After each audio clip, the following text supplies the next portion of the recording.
I'll tell you a story that probably will best summarize what we've been talking about.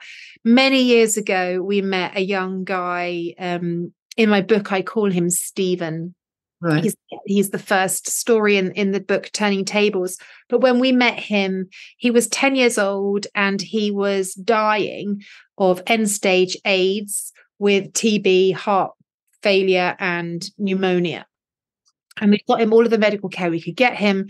They'd sent him home to die. He was in so much pain. He was kind of out of his mind with that, really. And his family, beautiful family, a Muslim family, they were just devastated. And so we would go every day because they'd been told that had just, a very short amount of time to live. And so we were going every day just to support the family.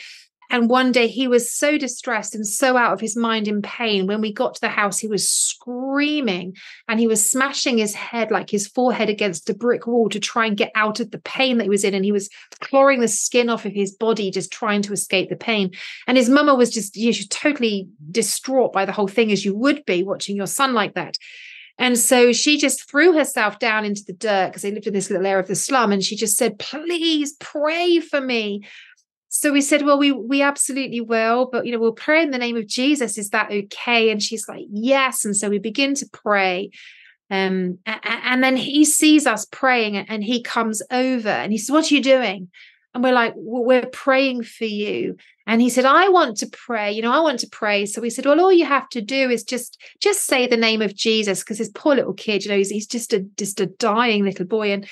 And I remember just him closing his eyes like this, with every bit of strength, just speaking out the name of Jesus as we told him.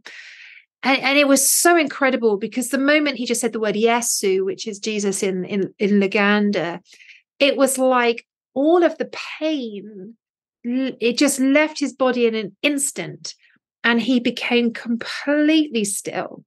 The whole area became completely still and it was flooded with the peace and the presence of Jesus. It was unbelievable. And from that point, he just went from strength to strength to strength to strength. He started eating again. He started exercising again. He came back to our street clubs. We sponsored him and put him into school. And he just got stronger and stronger and stronger and stronger and stronger. And here we are 12 years later now. He's just finished our apprenticeship program, which is our leadership development program for slum dwellers. He now leads the apprenticeship program. He oversees, he's our community pastor. He oversees our churches that are emerging within the community where he was born and still lives. He's married. He has 2 children and he has 3 negative HIV tests. So he is strong. He is healthy and he's a miracle. Yes, this is him. Oh, he's so... You wouldn't believe that he started out like that, would you? I mean, I have a photograph of him when he was sick and his whole body turned in just a skeleton, and I look at him like that. I'm like, this boy is a sign and a wonder. And actually, I think a prophetic sign of what the Lord wants to do amongst, those who have born into the sort of situation that he was born into. So, yeah, he lifts the poor from the dust heap and he seats them with kings and princes. It's his story. And yeah, I'm so overwhelmingly proud of him. I love to talk about him, but I can't not smile when I do because he's just